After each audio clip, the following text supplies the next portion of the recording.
जब ये आदमी एकेडमी में नए इंस्ट्रक्टर बनकर आता है तो सब लोग उसे नीची नजर से देखते हैं क्योंकि वो सिर्फ एक इंफीरियर स्पीशीज माना जाता है। इस दुनिया में जिनके कान सामान्य होते हैं उन्हें बेकार समझा जाता है। जैसे ही वो अंदर आता है वो एक बात साफ कर देता है, अपनी दिव्य शक्तियों का इस्तेमाल कभी एक दूसरे पर मत करो, सिर्फ आक्रमणकारियों के खिलाफ करो। लेकिन हर जगह एक बेवकूफ लड़का जरूर होता है जो कहता है पावर तो पावर होती है। भाई खुद को बहुत बड़ा खिलाड़ी समझ रहा था। तभी हमारा हीरो जिन शाडू उससे एक सौदा करता है। अगर वो उसे जरा भी घायल कर दे तो जिन वादा करता है कि वो कल एकेडमी नहीं आएगा। लड़का तुरंत मान जाता है और बिजली का भाला बनाकर उसकी तरफ फेंकता है। हमला सीधा जाकर लगता है। लड़का पहले से ही घमंडी मुस्कान दे रहा होता है, लेकिन तभी धूल के बीच से एक खंजर उड़कर उसके पास आता है और वो डर के मारे लगभग पैंट गीली कर देता है। धूल हटती है और पता चलता है कि जिन ने एक बैरियर बनाकर हमला रोक लिया था। वो कहता है अगर मैं तुम्हें खत्म करना चाहता तो कब का कर चुका होता। फिर वो लड़के से पूछता है कि स्पिरिट्स की शक्ति एक्टिव करने की असली शर्त क्या है। लड़का जवाब देता है कि दिव्य शक्ति बढ़ाकर उसे रूप देना पड़ता है, यानी कल्पना के जरिए। जिन कहता है कि वो आधा सही है, लेकिन असली जवाब वेवलेंस है। स्पिरिट्स तभी अपनी शक्ति प्रकट कर सकते हैं जब वे सही तरंगे प्राप्त करें। फिर वो बताता है कि कुल 8 मूलभूत वेवलेंस होती है: आग, बिजली, हीलिंग, बर्फ और बाकी शक्तियां जैसे प्रकाश नियंत्रण, वायुदाब नियंत्रण और स्पेस प्रोटेक्शन। यहां तक कि लॉर्ड गीता भी हैरान रह जाता है कि जिन इन 8 शक्तियों का इस्तेमाल कर सकता है। लेकिन सवाल यह है कि जिन इतना ताकतवर कैसे बना और सामान्य कान होने की वजह से उसे घटिया क्यों माना जाता है। इसकी शुरुआत 10 करोड़ साल पहले हुई थी। उस समय धरती पर एक भयानक आपदा आई जिसने लगभग पूरी मानव जाति को खत्म कर दिया। एक रहस्यमयी वायरस जानवरों में फैल गया जिसने उन्हें डरावने राक्षसों में बदल दिया। इन प्राणियों को करप्टर्स कहा गया। कुछ ही सालों में मानवता की 99% आबादी खत्म हो गई। इंसानों ने पूरी ताकत लगाकर लड़ाई लड़ी, लेकिन जल्दी ही साफ हो गया कि सामान्य हथियार इन राक्षसों पर बेअसर थे। मजबूरी में इंसानों ने खुद इंसानों पर प्रयोग शुरू किए। उन सभी प्रयोगों में जिन शिडू अकेला सफल इंसान था। वैज्ञानिकों ने उसके साथ एक नैनो मशीन वायरस भी बनाया जो धरती के दूषित वातावरण को ठीक कर सके। नई शक्तियां मिलने के बाद जिन इस दुनिया का सुपर ह्यूमन रक्षक बन गया। वो हमेशा इंसानों को बचाने की कोशिश करता रहा, लेकिन अंत में सब बेकार साबित हुआ। आखिरकार आखिरी इंसान भी मर गई। उसकी दोस्त वैज्ञानिक कागुरा को लगा कि अब जिन के जीवन का कोई मतलब नहीं बचा, लेकिन जिन की सोच अलग थी। उसे विश्वास था कि भले वो वर्तमान मानवता को नहीं बचा सका, लेकिन भविष्य की पीढ़ियों के लिए उसकी शक्तियां काम आ सकती हैं। इसलिए कागुरा ने उसे एक हाइबरनेशन कैप्सूल में सुला दिया ताकि वो लाखों साल तक जीवित रह सके। उस दौरान नैनो मशीनें धरती को धीरे धीरे ठीक करती रही। समय बीतता गया, दशकों से सदियां और सदियों से लाखों साल। धीरे धीरे राक्षस कमजोर पड़ने लगे और नई प्रजातियां विकसित होने लगी। 10 करोड़ साल बाद 3 विकसित ह्यूमनॉइड प्राणी एक राक्षस से भागते हुए एक प्राचीन खंडहर में छिपते हैं। राक्षस भी उनके पीछे अंदर घुस आता है। जब उन्हें लगता है कि अब उनकी मौत तय है, तब उनमें से एक लड़की अपने रक्षक देवता से मदद की प्रार्थना करती है। चमत्कारिक रूप से उसकी आवाज जिन तक पहुंचती है जो 10 करोड़ साल से सो रहा था। वो जागते ही एक एनर्जी बीम से उस राक्षस को खत्म कर देता है। तीनों बच्चे समझ ही नहीं पाते कि हुआ क्या। और तभी एक नंगा आदमी कैप्सूल से बाहर निकलता है। सबसे पहले जिन अपने कपड़े ढूंढता है जिन्हें कागुरा ने एक विशेष बॉक्स में सुरक्षित रखा था। लैब के सिस्टम चालू करने पर उसे पता चलता है कि वो सीधे 10 करोड़ साल भविष्य में आ चुका है। उसे यह भी पता चलता है कि कागुरा की नैनो मशीनों ने सच में धरती को बचा लिया। फिर वो उन नए ह्यूमनॉइड लोगों को देखता है और सोचने लगता है कि आखिर ये कौन सी नई प्रजाति है, क्योंकि असली इंसान तो अब तक सिर्फ जीवाश्म बन चुके होने चाहिए थे। ये ह्यूमनॉइड लोग जिनमें अलग अलग जानवरों जैसे गुण थे, शायद लाखों साल की एवोल्यूशन और नैनो मशीन्स के लगातार असर का नतीजा थे। सबसे हैरानी की बात यह थी कि ये लोग वही भाषा बोल रहे थे जो करोड़ों साल पहले इंसान बोलते थे। इसका मतलब साफ था कि इनकी जड़ें भी इंसानों से ही जुड़ी हुई थी। जिन अपना परिचय देते हुए कहता है कि उसका नाम जिन शिडू है और सब उसे सिर्फ जिन कह सकते हैं। जवाब में बकरी जैसे कानों वाली लड़की अपना नाम हाकामा फिल बताती है। कोआला जैसा दिखने वाला लड़का दानू था और उसके साथ खड़ी कैटगर्ल शैंडी थी। हाकामा कहती है कि बाकी बातें बाद में होंगी और वो जिन को जल्दी से अपने गांव की तरफ ले जाने लगती है। वो चाहती थी कि उनका नया गार्डियन गॉड गांव को दुश्मनों से बचा ले, लेकिन जब वे गांव पहुंचते हैं तब तक बहुत देर हो चुकी होती है।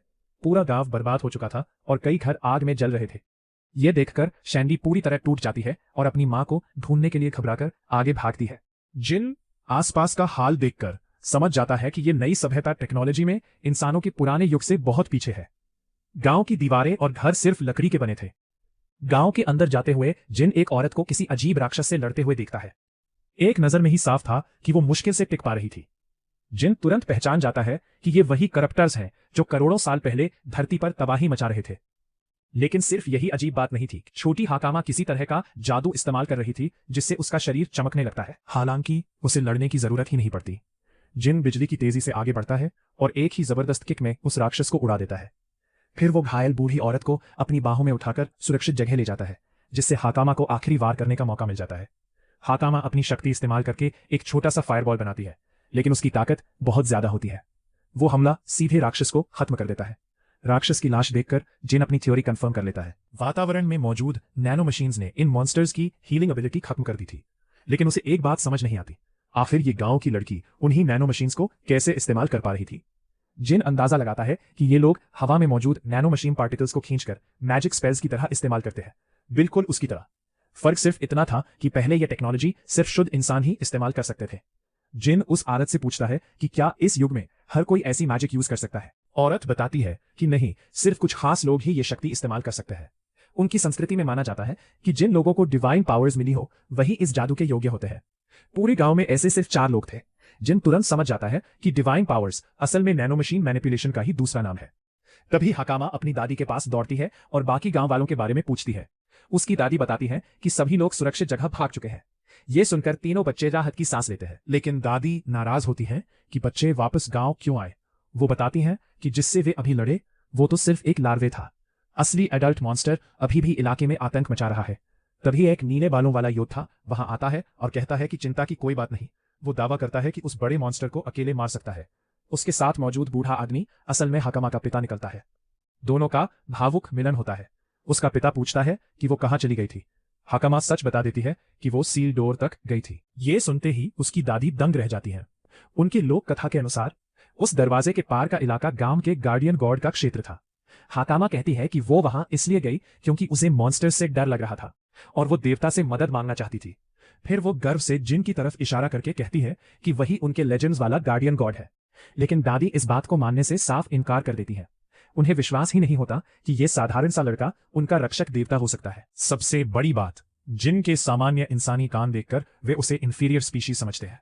शैंडी अपने नीले बालों वाले भाई को समझाने की कोशिश करती है कि जिन सच में खास है, लेकिन उसका भाई बहुत प्रेजुडिस्ड था। जहां तक उस लड़के को समझ आता है, उसकी छोटी बहन बस एक बहुत बड़ी गलतफहमी में जी रही थी। फिर भी छोटी लड़की अपनी बात पर अड़ी रहती है और गर्व से बताती है कि इस आदमी ने उनका पीछा कर रहे उस इन्वेडर को बड़ी आसानी से हरा दिया था। लेकिन उसका भाई बिल्कुल प्रभावित नहीं होता। वो घमंड से कहता है कि वो भी किसी इन्वेडर को इतनी ही आसानी से खत्म कर सकता है। फिर वो हमारे हीरो की तरफ मुड़ता है, जो पहले से ही इस बेवजह के ड्रामे से परेशान दिख रहा था। नीले बालों वाला योद्धा उसे धमकी देता है और कहता है कि तुरंत गांव छोड़ दे, क्योंकि उनके पास किसी घटिया खून वाले इंसान के लिए जगह नहीं है।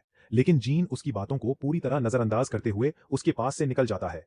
उधर वो लड़का लगातार अपनी ही तारीफों के पुल बांधे जा रहा था, इतना ज्यादा घमंडी कि अकेले ही उस विशाल इन्वेडर को मारने निकल पड़ता है। वैसे उस नीले बालों वाले का नाम सार्स था। दादी उसकी इस लापरवाह हरकत से साफ परेशान हो जाती है। फिर वो जीन की तरफ मुड़कर कहती है कि चाहे वो कोई भी हो, उसने उनकी जान बचाई है और उसके लिए वो सच में आभारी हैं। इसके बाद वो उससे आखिरी मदद मांगती हैं, बच्चों को सुरक्षित शेल्टर तक पहुंचा दे, जबकि वो खुद जाकर सार्स को बेवजह अपनी जान गंवाने से रोकेंगी। लेकिन जीन साफ मना कर देता है। उन्होंने उसकी इज्जत पर सवाल उठाया था और वो चुपचाप ये सब सहने वाला नहीं था। अब वो उन्हें साबित करके रहेगा कि वो कोई बेकार इंसान नहीं है और न ही किसी निम्न जाति का प्राणी। सीन अब पास की झील पर जाता है, जहां वो भयानक विशाल मॉन्स्टर मौजूद था।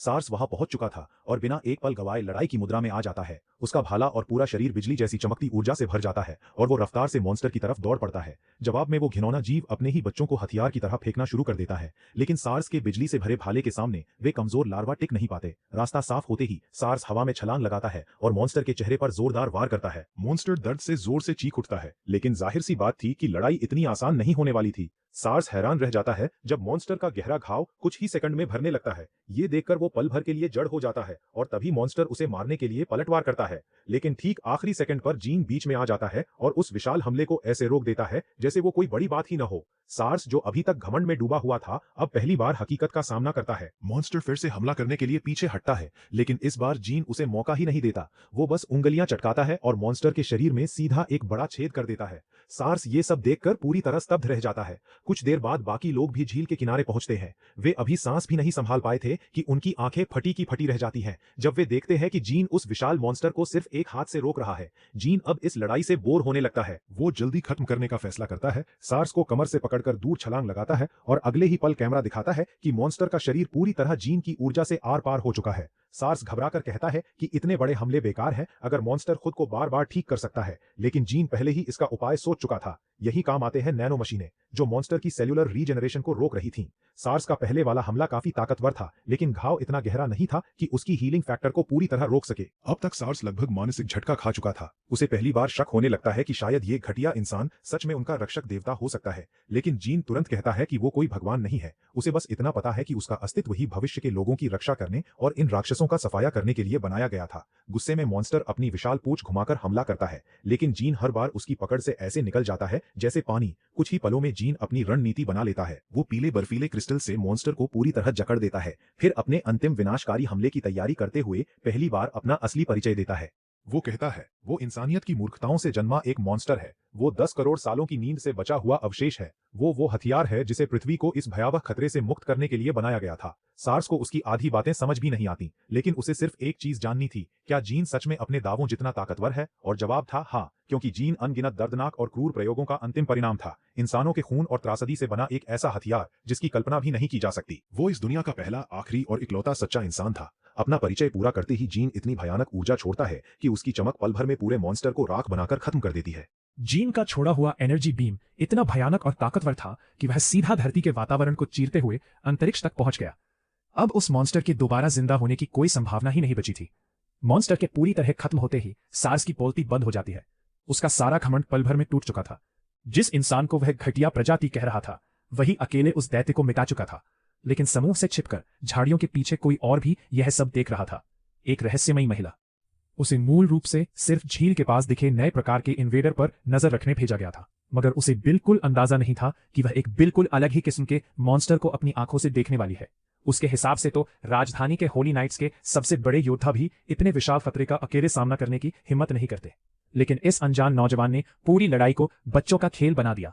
वह जासूस इतनी ज्यादा उत्साहित हो जाती है कि तुरंत अपनी गिल्ड को यह सारी जानकारी देने के लिए बेचैन हो उठती है।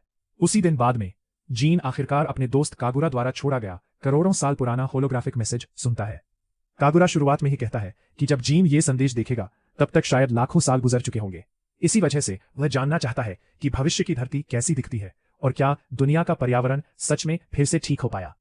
लेकिन वह तुरंत एक बुरी खबर देता है, करप्टर्स कभी पूरी तरह खत्म नहीं होंगे, चाहे दुनिया कितनी भी बदल जाए।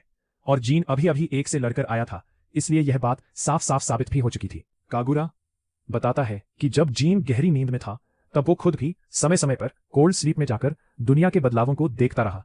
पर्यावरण के सुधरने के साथ करप्टर्स की संख्या कम होने लगी थी, लेकिन समस्या ये थी कि वे भी दुनिया के साथ इवॉल्व होने लगे, यानी ये खतरा कभी पूरी तरह खत्म नहीं होने वाला था। इसीलिए कागुरा ने नई उभरती प्रजातियों के जीन में बदलाव किए ताकि वे करप्टर्स के खिलाफ लड़ सके, सिर्फ उनका शिकार बनकर न रह जाएं। इसके अलावा उसने जीन के लिए एक खास पावर अप भी तैयार किया था, वही चमकते हरे रंग वाला इंजेक्शन। जीन बिना देर किए उसे अपनी नसों में इंजेक्ट कर लेता है। अगले ही पल उसका पूरा शरीर रहस्यमयी ऊर्जा से चमकने लगता है। ये सीरम उसे नैनो मशीनों के साथ 100% कंपैटिबिलिटी देता है। जैसे ही इंटीग्रेशन पूरा होता है, जीन को एक खतरनाक नई शक्ति मिलती है। वो नैनो मशीनों से असली फिजिकल ऑब्जेक्ट्स बना सकता था। और सबसे बड़ी बात, ये तो सिर्फ शुरुआत थी। कागुरा बताता है कि उसने ऐसे कई पावर अप पूरी दुनिया में अलग अलग जगहों पर छिपा कर रखे हैं। उसने जानबूझकर सब कुछ एक ही जगह नहीं रखा, ताकि अगर कोई फैसिलिटी नष्ट हो जाए तो सब कुछ एक साथ खत्म न हो। साथ ही इससे जीन पूरी दुनिया घूमेगा और नए संसार की खूबसूरती खुद अपनी आंखों से देख पाएगा।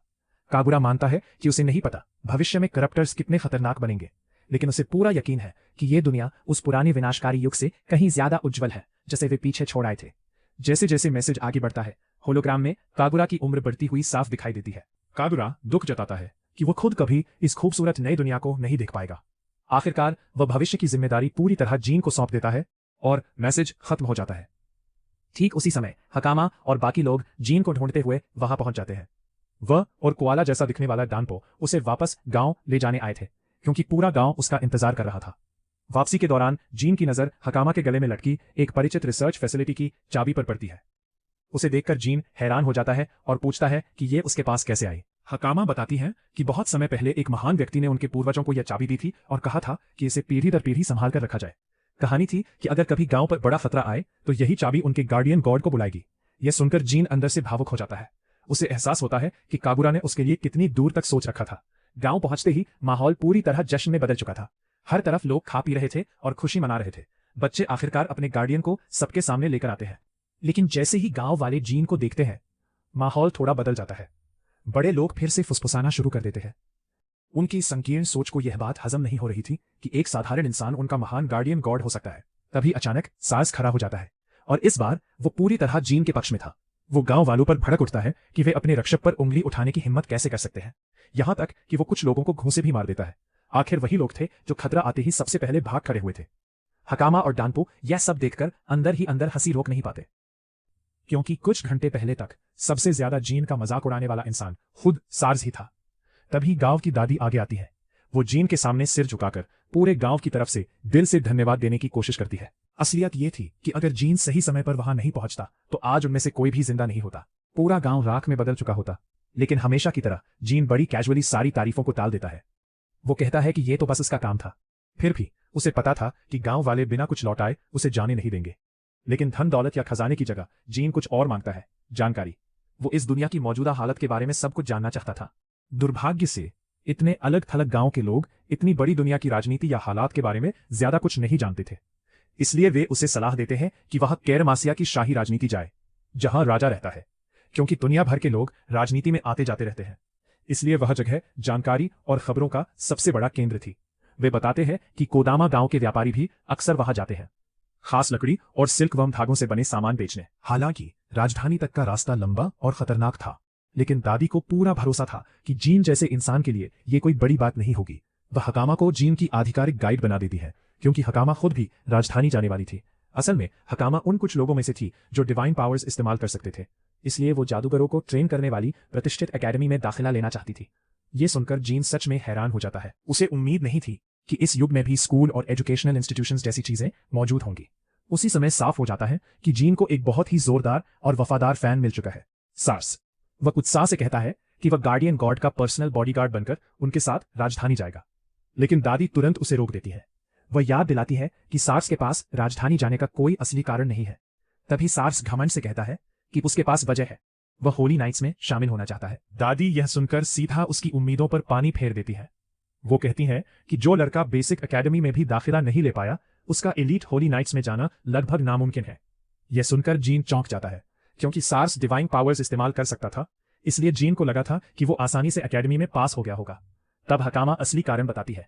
एकेडमी में रिटन एग्जाम भी होता है और सार्स अपनी ही बेवकूफी की वजह से उसमें फेल हो गया था।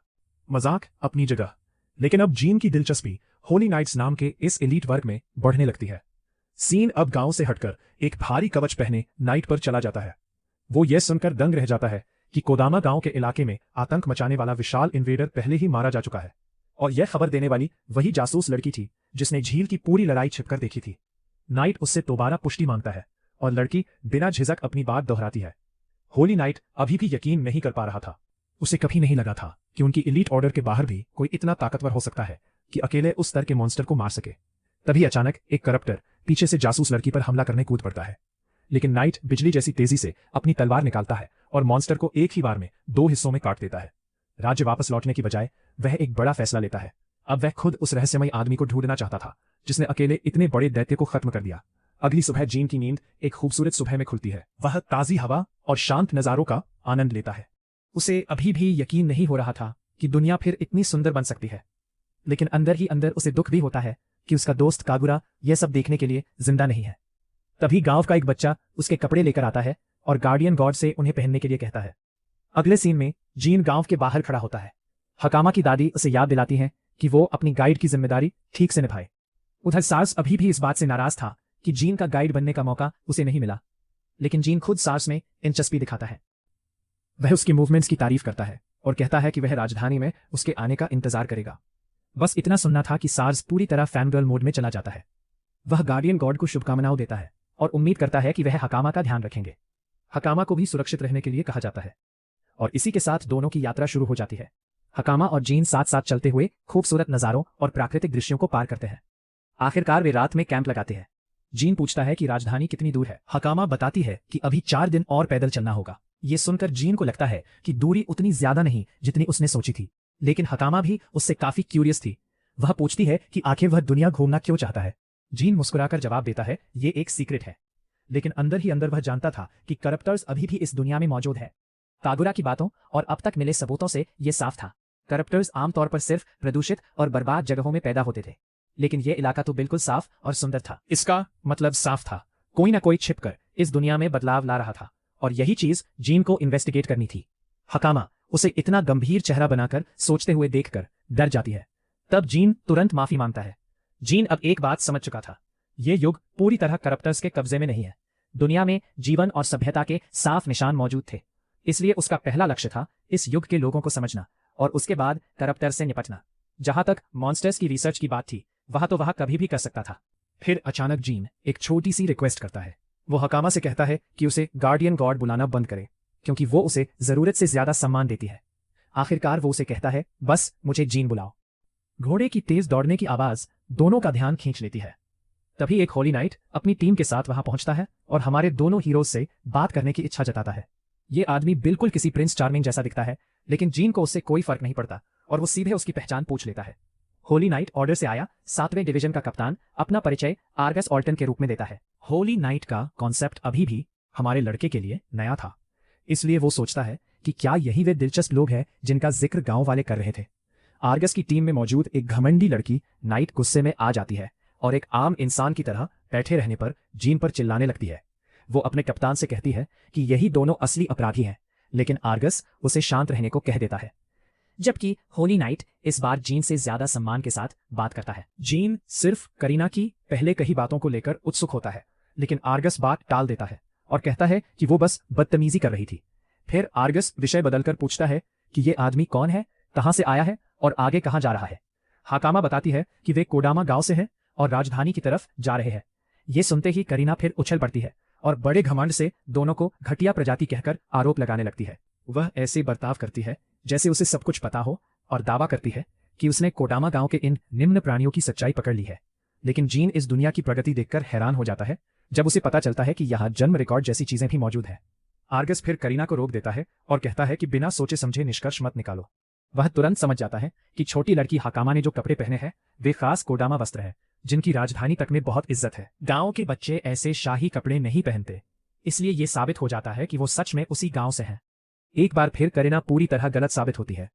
हालांकि लड़की पर भरोसा करने के बाद भी आर्गस अपनी तलवार निकालकर जीन की तरफ तान देता है और कहता है कि ये आदमी बाकी लोगों से अलग है। उसने पहले कभी ऐसे कपड़े नहीं देखे, इसलिए सवाल उठता है कि आखिर ये कहां से आया है। होली नाइट समझाता है कि कोडामा गांव और राजधानी के बीच कई डाकू लोगों को परेशान कर रहे हैं। संभव है कि यह आदमी उन्हीं में से एक हो जो बच्चों की तस्करी करता है और हाकामा भी मासूम बनने का नाटक कर रही हो। छोटी लड़की सफाई देने की कोशिश करती है, लेकिन कोई उसकी बात नहीं मानता। बिना सोचे हाकामा हमला करने दौड़ पड़ती है, लेकिन अगले ही पल कई जादुई तलवारें उसे चारों तरफ से घेर लेती है। होली नाइट उसकी दिव्य शक्ति की तारीफ करता है। दूसरी तरफ जीन भी होली नाइट की ताकत देखकर प्रभावित हो जाता है। आर्गस वाकई बेहद शक्तिशाली था और जीन यह बात तुरंत समझ जाता है। अब जब हालात पूरी तरह उसके नियंत्रण में थे, आर्गस सख्त आवाज में पूछता है कि जीन आखिर कहां से आया है। वही जवाब तय करेगा कि उसे जिंदा छोड़ा जाएगा या नहीं। यह सुनते ही जीन की आंखों में हत्या जैसा इरादा चमक उठता है। माहौल बेहद तनावपूर्ण हो जाता है, लेकिन आखिरकार वो अपने गुस्से को दबा लेता है और शांत होकर कहता है कि वो कोडामा गांव से आया है। करीना तुरंत उसे झूठा कहती है, लेकिन हैरानी की बात यह होती है कि आर्गस उसके जवाब को सच मान लेता है। कुछ पल पहले तक मौत की धमकी देने वाला आदमी अचानक शांत हो जाता है। होली नाइट मान लेता है कि जीन झूठ नहीं बोल रहा। तभी हाकामा आधिकारिक तौर पर जीन को गांव का गार्डियन गॉड घोषित कर देती है। गार्डियन गॉड का विचार आर्गस को दिलचस्प तो लगता है, लेकिन वो इसे गंभीरता से नहीं लेता। वो अपने घोड़े पर वापस बैठते हुए अपने रूखे व्यवहार के लिए माफी मांगता है। आर्गस बताता है कि उसने जो कुछ किया वह सिर्फ अपने कर्तव्य के कारण किया था। उसे लगता है कि भविष्य में राजधानी में उनकी मुलाकात फिर होगी। इतना ही नहीं, वह यह भी कहता है कि अगर उन्हें कभी परेशानी हो तो वे उससे मदद मांग सकते हैं। इतना कहकर वह वहां से चला जाता है, जबकि करीना का चेहरा शर्म से उतर जाता है, क्योंकि वह तो किसी बड़े ड्रामे की उम्मीद कर रही थी। यहां तक कि जीन भी उसकी बेवजह की पागल हरकतों को देखकर हैरान रह जाता है। अगले दृश्य में टीम अपने अगले गंतव्य की ओर बढ़ रही होती है। करीना अब भी जबरदस्ती कहे जा रही है कि जीन बेहद संदिग्ध है और उस निम्न प्रजाति को छोड़ना नहीं चाहिए था। निम्न प्रजाति वाले शब्द आर्गस को चुभ जाते हैं। वो लड़की का मजाक उड़ाते हुए पूछता है कि आखिर असली निम्न प्रजाति कौन थी। रिया भी उसकी बात से सहमत हो जाती है, जिससे करीना हैरान रह जाती है। वो बताती है कि उस समय उनके और जीन के बीच ताकत का अंतर किसी भगवान और इंसान जैसा था। आर्गस ने एक ही पल में 3 बार हमला करने की कोशिश की थी, लेकिन उसका साहस ही जवाब दे गया। उसे महसूस हो गया था कि जीन जिसकी एक हाथ अब भी जेब में था, उसके हमला शुरू करने से पहले ही उसे रोक देगा। आर्गस ने दिव्य शक्ति का इस्तेमाल करने की भी कोशिश की थी, लेकिन जीन के सामने वह शक्ति सक्रिय तक नहीं हो पाई। यह बात सुनकर करीना डर जाती है। जो चाल उसने हकामा पर इस्तेमाल की थी और आसानी से उसे फंसा लिया था, वही जीन पर बिल्कुल बेअसर रही। रिया ने भी कोशिश की, लेकिन वह भी नाकाम रही। इससे साफ हो गया कि उनकी ताकत और जीन जैसे राक्षस के बीच जमीन आसमान का फर्क है। आर्गस के अनुसार ऐसा कारनामा सिर्फ नाइट ऑर्डर के सुप्रीम कमांडर स्तर का इंसान ही कर सकता है। रिया और आर्गस दोनों समझ चुके थे कि करीना को अंदाजा ही नहीं था कि वे उस समय कितने बड़े खतरे के सामने खड़े थे। प्रिंस चार्मिंग जैसा दिखने वाला आर्गस आखिर में कहता है कि उन्होंने अभी अभी एक ऐसे राक्षस से सामना किया है जो बाकी सबसे अलग है। वह करीना को भी माफ कर देता है क्योंकि वह उनकी यूनिट में नहीं थी। जहां तक कोडामा गांव पर हमला करने वाले दुश्मन को मारने की बात है, आर्गस को शक है कि वो काम भी जीन ने ही किया था। करीना इसे खतरनाक स्थिति मानती है, लेकिन उसका कप्तान समझदार था। वो कहता है कि किसी ऐसे इंसान पर हमला करना बेहद खतरनाक है जिसके बारे में तुम्हें जरा भी जानकारी ना हो। वो ये भी सोचता है कि जिन काफी चिल इंसान है, क्योंकि वो हर सिचुएशन में पैसिव रहता है। अभी उनका गोल रॉयल कैपिटल वापस लौटना है, क्योंकि अब उनकी इन्वॉल्वमेंट की जरूरत नहीं रही। आखिरी चीज जिसके बारे में वो बात करते हैं वो है गिल्ड को बैंडिट्स की सिचुएशन के बारे में इन्फॉर्म करना। आर्गस अपने मन में कोडामा विलेज के उस गार्डियन गार्ड जैसे इंसान के बारे में सोचता रहता है। अगर वो आदमी उनका एलाय बन जाए तो उनके देश की आधी प्रॉब्लम्स सॉल्व हो सकती है। अगले सीन में हमारा लड़का फिर से रोड पर हकामा के साथ ट्रैवल कर रहा होता है। वो कहता है कि उस दिन उन्हें एक काफी इंटरेस्टिंग इंसान मिला था। उसे क्यूरियोसिटी होती है कि क्या सारे होली नाइट्स उतने ही स्ट्रांग होते हैं जितना वो आदमी था, लेकिन हकामा बताती है कि आर्गस कोई आम नाइट नहीं था। नाइट ऑर्डर में भी सिर्फ सबसे पावरफुल लोगों को ही होली नाइट कहा जाता है, जो आगे चलकर लीडर्स बनते हैं, और आर्गस उन सबसे भी टॉप लेवल पर है। वो ये भी बताती है कि उस दिन उसकी स्पिरिट आर्ट एक्टिवेशन कितनी फास्ट थी। ये टर्म सुनकर जिन कंफ्यूज हो जाता है, क्योंकि उसने पहले कभी इसके बारे में नहीं सुना। असल में इस एरा में स्पिरिट्स की पावर बोरो करने को डिवाइन पावर कहा जाता है, और उस पावर को कल्टीवेट करने वाली टेक्निक्स को स्पिरिट मेथड्स या स्पिरिट आर्ट्स कहा जाता है। मतलब कागुरा और जिन की नैनो मशीन्स को इस दुनिया के लोग किसी डिवाइन स्पिरिट की तरह समझ रहे हैं। जिन जानता है कि उनकी टेक्नोलॉजी इस एरा के लोगों को किसी वियर्ड फैंटेसी जैसी लगती होगी, लेकिन उसे करीना की वो बात याद आती है जिसमें वो लेसर बीइंग्स के लिए गुस्से से भरी हुई थी। जिन की क्यूरियोसिटी बढ़ जाती है और वो जानता है कि इस दुनिया में अलग अलग रेसेस के लोग रहते हैं। कुछ लोग इंसेक्ट्स जैसे दिखते हैं तो कुछ फिश जैसे। हकामा बताती है कि उसकी ग्रैंडमदर के अनुसार कुछ रेसेस सिर्फ पानी में या कुछ खास इलाकों में ही रह सकती थी, लेकिन समय के साथ वो क्रीचर्स इवॉल्व हो गए ताकि अपने सराउंडिंग्स में सर्वाइव कर सके। ये बात जिन को काफी फैसिनेटिंग लगती है। वो सोचता है कि शायद ह्यूमैनिटी के कुछ सर्वाइवर्स ने ही 100 मिलियन ईयर्स बाद एवोल्यूशन का नया साइकिल शुरू किया होगा। हालांकि वो इस थ्योरी के बारे में ज्यादा ओवरथिंक नहीं करना चाहता। उसके हिसाब से जो लोग एनवायरनमेंट के हिसाब से अडेप्ट नहीं कर पाए उन्हें इंफीरियर स्पीशीज कहा जाने लगा। क्योंकि वो इवॉल्व नहीं हुए, इसलिए सोसाइटी उन्हें वीक और बॉटम फीडर्स समझती है। यहां तक कि उन्हें स्लेव्स की तरह बेच भी दिया जाता है। स्लेवरी का कॉन्सेप्ट सुनकर जिन को बहुत बुरा लगता है, लेकिन हकामा अपनी राय पर फर्मली खड़ी रहती है। वो मुस्कुराकर कहती है कि इंफीरियर बीइंग्स और बाकी लोगों में कोई खास फर्क नहीं है। उसे समझ नहीं आता कि लोग सिर्फ अलग होने की वजह से दूसरों को इतना नीचे क्यों समझते हैं। हर इंसान अपने तरीके से वियर्ड होता है। उसकी ये बातें सुनकर जिन उसके कैरेक्टर से काफी इंप्रेस्ड हो जाता है। इसी दौरान अचानक एक घायल और बुरी हालत में दिखने वाला बच्चा उनके सामने आ गिरता है। वो उनसे मदद की भीख मांगता है। हकामा तुरंत उसकी मदद करने दौड़ पड़ती है, लेकिन जिन उसे ध्यान से देखकर नोटिस करता है कि उसके पास कोई एनिमल फीचर्स नहीं है। मतलब वो प्योर ह्यूमन है। उसके पूरे शरीर पर चोटों के निशान होते हैं। ये इंजरीज किसी नॉर्मल एक्सीडेंट की नहीं लगती। हकामा उसे उठाने की कोशिश करती है, जबकि जिन अपनी पावर्स एक्टिवेट करके उसे हील करने लगता है। लेकिन अचानक वो बच्चा अपना एक्ट छोड़ देता है और ब्लेड निकालकर हकामा की गर्दन पर रख देता है। वो धमकी देता है कि अगर जिन जरा सा भी हिला तो वो उसे मार देगा। अब जिन समझ जाता है कि शुरू से ही उसके साथ ट्रैप सेट किया गया था। वो आसपास स्कैन करने लगता है ताकि छिपे हुए लोगों का पता लगा सके। तभी एक आदमी अचानक हवा में से प्रकट होता है और पुआरे की तारीफ करता है कि उसने इंस्ट्रक्शंस अच्छे से फॉलो किए। उसकी एबिलिटी को स्टेल्थ कैमोफ्लेज कहा जाता है। नैनो मशीन्स आसपास के विजुअल्स अब्सॉर्ब करके इनविजिबिलिटी क्लोक बना देती हैं। हालांकि मूवमेंट करते ही इनविजिबिलिटी टूट जाती है, लेकिन इन लोगों ने इसका काफी स्मार्ट इस्तेमाल किया। बैंडिट कैप्टन जिन को इंफीरियर स्पीशीज कहकर इंसल्ट करता है और उसके फैंसी कपड़ों का मजाक उड़ाता है। वो फिर वही सवाल पूछता है कि जिन आखिर आया कहां से है, लेकिन हमारा लड़का पूरी तरह स्टोन कोल्ड मोड में रहता है और कुछ जवाब नहीं देता। हकामा डरते हुए उसे पुकारती है, जबकि कैप्टन धमकी देता है कि अगर वो हिला तो लड़की को मार देगा। हकामा अपनी पावर एक्टिवेट करने की कोशिश करती है, लेकिन जिन जोर से चिल्लाकर उसे रोक देता है। वो नहीं चाहता कि हकामा ऐसी डेंजरस पावर इंसानों के खिलाफ इस्तेमाल करे। हकामा समझ ही नहीं पाती कि उसे क्या करना चाहिए। उधर बैंडिट कैप्टन तो खुशी से पागल हो रहा होता है, क्योंकि उसे पता चल गया कि लड़की भी डिवाइन पावर यूज कर सकती है। वो जिन से पूछते हैं कि क्या वो भी ऐसी पावर रखता है, लेकिन जिन जानबूझकर मिस्टीरियस एक्ट करता है। गुस्से में एक बैंडिट उसे लात मारकर गिरा देता है और कहता है कि इंफीरियर स्पीशीज को अपनी औकात में रहना चाहिए। कैप्टन अपने आदमी को डांटता है कि वो उनके गुड्स को डैमेज क्यों कर रहा है, हालांकि उसे उम्मीद भी नहीं कि ये लोग अच्छे दाम में बिकेंगे। उन्हें यह मानने का तो ख्याल भी नहीं आता कि जिन डिवाइन पावर रख सकता है, क्योंकि वो उन्हें एक वीक इंफीरियर बीइंग जैसा दिखता है। इसी बीच हाकामा को समझ आने लगता है कि यही वो बैंडिट्स और स्लेव ट्रेडर्स हैं जिनके बारे में आर्गस ने वार्निंग दी थी। बैंडिट लीडर अपनी स्पेल एक्टिवेट करता है ताकि पहले लड़की को कंट्रोल कर सके। हाकामा डर जाती है कि अगर ऐसा चलता रहा तो उन्हें स्लेव्स बनाकर बेच दिया जाएगा। अगले सीन में मजेदार तरीके से जिन उसे उसकी ब्यूटी स्लीप से जगाता है। ब्रो के शरीर पर शर्ट तक नहीं होती क्योंकि उन बदमाशों ने उसके सारे स्टाइलिश कपड़े चुरा लिए होते हैं, बस उसकी अंडरवेयर छोड़ दी गई थी। हकामा ठीक होती है, लेकिन वो जेन्युइनली क्यूरियस होकर पूछती है कि वो लोग आखिर है कहां। वो जगह किसी कंटेनमेंट फैसिलिटी जैसी लगती है जहां बाकी स्लेव्स को रखा गया है। जिन बताता है कि ये बैंडिट्स का हाइडआउट है। वो उन लोगों की तरफ भी इशारा करता है जिन्हें उनसे पहले कैप्चर किया गया था। सभी लोग बहुत बुरी हालत में दिख रहे होते हैं और उनमें ज्यादातर इंफीरियर स्पीशीज हैं। पूरा सीन काफी डार्क और डिप्रेसिंग होता है, लेकिन हाकामा की सबसे बड़ी क्यूरियोसिटी ये होती है कि ये आदमी सबके सामने बिना शर्ट के क्यों घूम रहा है। जिन समझाता है कि लोगों ने उसका सब कुछ सिर्फ इसलिए छीन लिया क्योंकि वो उन्हें अजीब लगता था, लेकिन लड़की तो इस बात पर हैरान थी कि बिना कपड़ों के भी ये आदमी इतना कॉन्फिडेंट कैसे है। जिन आराम से कहता है कि यही लुक उसे सबसे ज्यादा कंफर्टेबल लगता है, लेकिन लड़की के मन में सबसे बड़ा सवाल कुछ और था। इतने भगवान जैसे पावर होने के बावजूद उसने वही सबको खत्म क्यों नहीं कर दिया। वो एक ही वार में उन सबको मिटा सकता था। जिन जवाब देता उससे पहले ही पुआरे नाश्ता लेकर कमरे में आ जाती है। दोनों को जागा देखकर वो खाना ऑफर करती है। हाकामा अभी भी उससे नाराज था, लेकिन पुआरे को फर्क नहीं पड़ता कि लोग उससे नफरत करते हैं या नहीं। उसे कभी उम्मीद ही नहीं थी कि कोई उसे माफ करेगा। तभी जिन सबको चौंकाते हुए पुआरे को दयालु कह देता है। ये सुनकर वो खुद हैरान रह जाती है। जिन कहता है कि असली बुरे लोग कभी इस बात की परवाह नहीं करते कि कोई उनसे नफरत करता है या नहीं, या वो माफी के लायक हैं भी या नहीं, लेकिन पुआरे इन बातों के बारे में सोचती है, इसलिए वो बुरी इंसान नहीं हो सकती।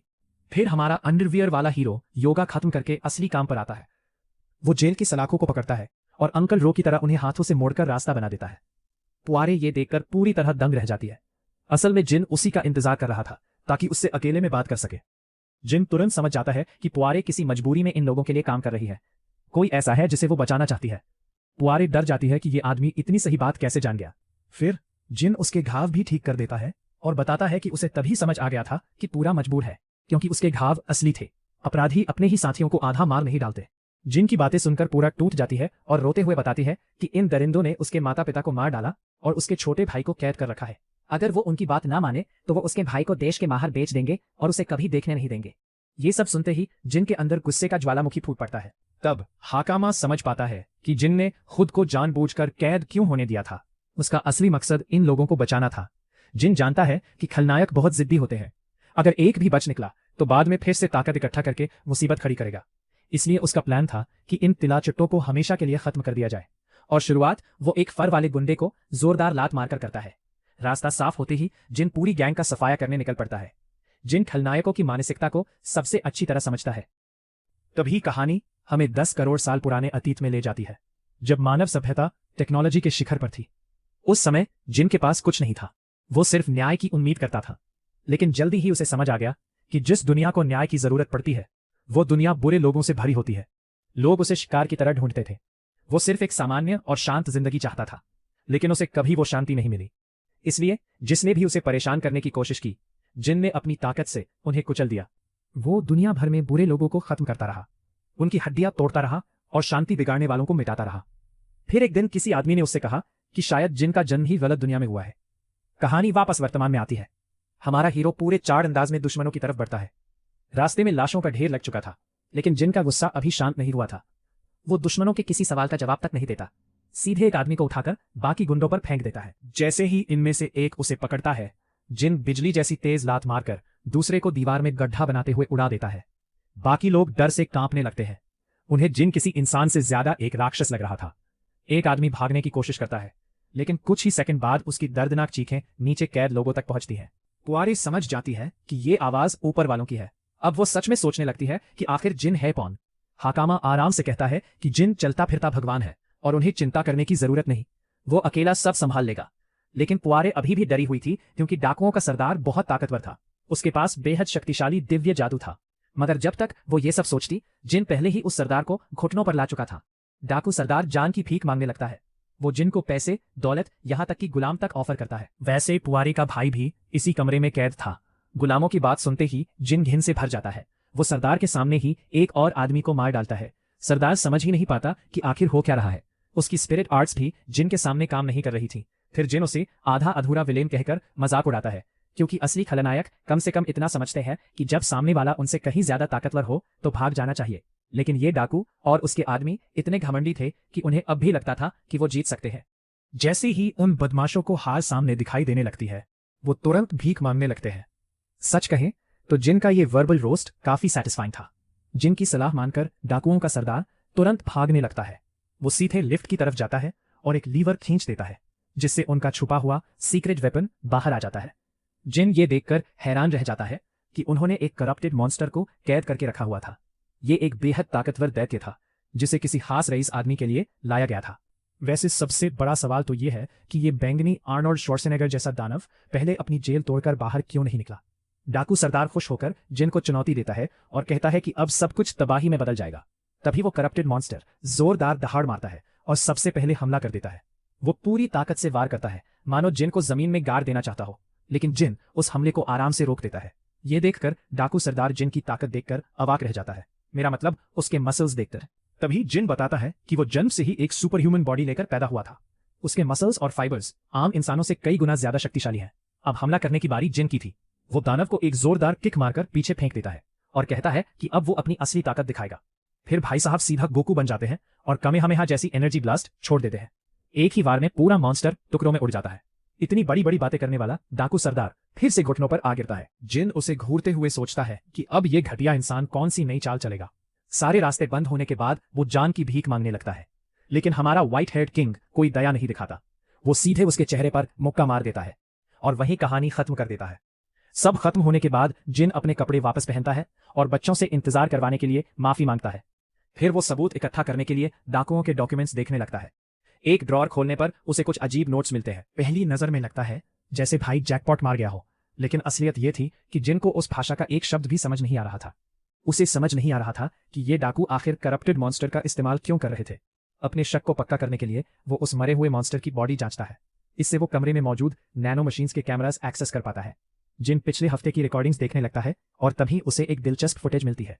वीडियो में एक नोबल आदमी उन डाकुओं को मॉन्स्टर सौंपता है, लेकिन वो ये नहीं बताता कि उसका असली मकसद क्या है। जाते जाते वो बस इतना कहता है कि जल्द ही इस देश का विनाश होने वाला है। जिन इस बात को याद रख लेता है।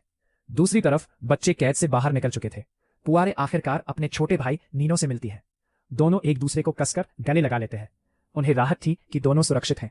पुआरे जिन को भगवान कहकर धन्यवाद देती है, लेकिन जिन इस नाम को मानने से मना कर देता है। फिर उसकी नजर लाल कपड़े पहने लोगों पर जाती है। पता चलता है कि वो गिल्ड के स्टाफ मेंबर्स हैं और उनके साथ खड़ा लंबी दाढ़ी और शानदार बालों वाला आदमी उस शहर का गिल्ड मास्टर था। वो जिन के पास आता है और पूछता है कि क्या इस पूरे इंसिडेंट में उसका हाथ था। जिन शांत होकर हाँ कहता है।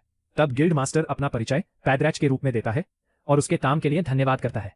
वो हैरान था कि कोई अकेला आदमी इतने सारे डाकुओं को बिना एक भी चोट खाए कैसे हरा सकता है। हालांकि जिन दिखने में इंफीरियर स्पीशीज जैसा लगता था, फिर भी पैड्रैक समझ गया था कि ये आदमी मजाक नहीं है।